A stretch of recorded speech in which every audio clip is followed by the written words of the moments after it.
Protests in Colombia started this year, 2021, on the 28th of April. But why did all this start?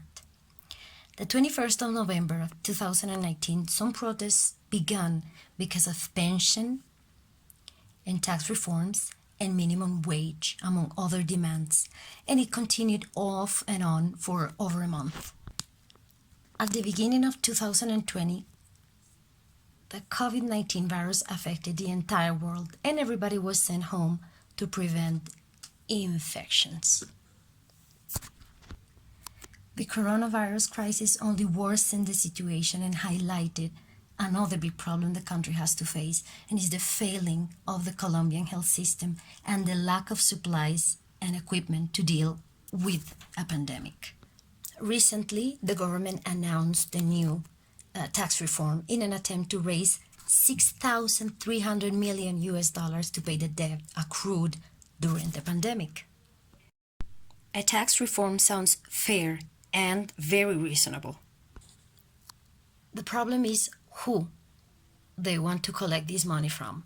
73% is supposed to come from regular taxpayers and middle-income employees, and only 27% from big companies.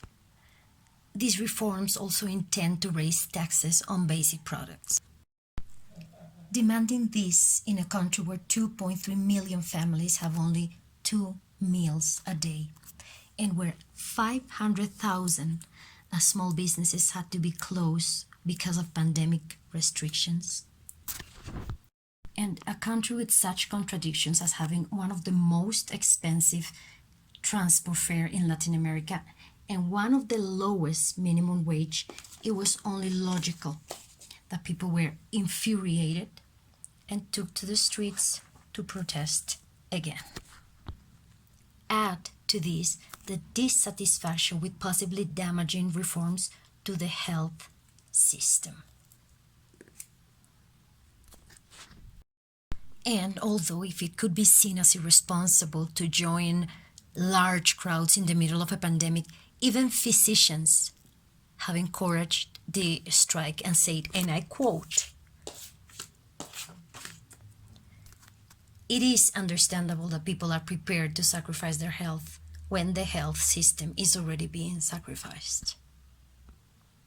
While there have been incidents of violence, aggressions, and looting, most of the protests around Colombia have started in a peaceful manner. And despite this, the police have reacted very violently. And this brings us to another huge problem we have in Colombia, and that's police brutality.